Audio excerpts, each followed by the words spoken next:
पहलगाम में हुए आतंकी हमले से जुड़ी हुई कई अहम जानकारियां अब एक एक करके सामने आने लगी हैं। सबसे पहले तो आतंकियों की पहचान सामने आई है, जिसमें बताया ये जा रहा है कि जो 4 आतंकी हमलावर थे उनमें से 3 पाकिस्तानी और 1 लोकल था। आतंकियों ने 2 तरह की बंदूकों का इस्तेमाल किया, जिसमें AK-47 और M4 असॉल्ट राइफल शामिल है। ये दावा उस आधार पर किया जा रहा है जहां घटना स्थल से कार्टेज बरामद किए गए हैं और इन्हीं दोनों हथियारों का इस्तेमाल ऐसा लगता है कि पहलगाम के आतंकियों ने किया है। जो लोकल आतंकी यहां मौजूद था वो आदिल ठोकर के रूप में पहचाना गया है, जिसने हिजबुल मुजाहिदीन को साल 2018 में ज्वाइन कर लिया था। ये वैध दस्तावेज पर पहले पाकिस्तान गया और फिर इसने हिजबुल मुजाहिदीन को ज्वाइन किया। उसके बाद उसने हिजबुल मुजाहिदीन को छोड़कर लश्कर-ए-तौबा की ट्रेनिंग हासिल की। इसके बाद बताया जाता है कि वो छिपाकर वो वैली के अंदर साल 2024 में दाखिल हो गया। इसके बाद आदिल ठोकर लगातार पाकिस्तानी आतंकियों को लॉजिस्टिक दिलवा रहा है और तो और वो उनके गाइड के रूप में काम कर रहा है।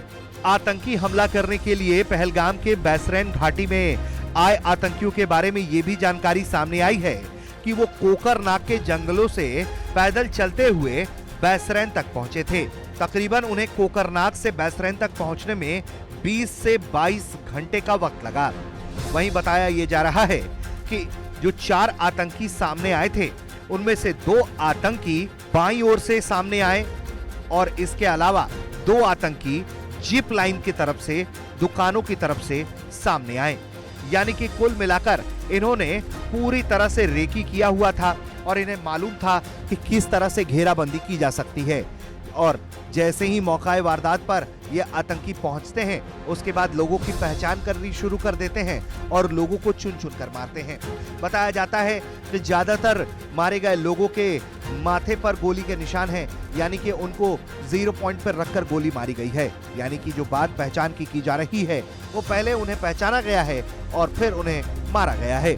वहीं इस घटना से जुड़ी हुई जानकारी ये भी सामने आई है, 2 फोन इन्होंने छीने थे, जिनमें से एक फोन लोकल व्यक्ति का था और दूसरा फोन एक पर्यटक का था। जिस तरह से इस आतंकी हमले को अंजाम दिया गया, उसके बाद से पूरे देश में गुस्सा भरा हुआ है। पूरी दुनिया ने भारत का समर्थन किया है और हर किसी को अब यही आभास है कि भारत जल्द से जल्द इस घटना में कोई कड़ी कार्रवाई करेगा।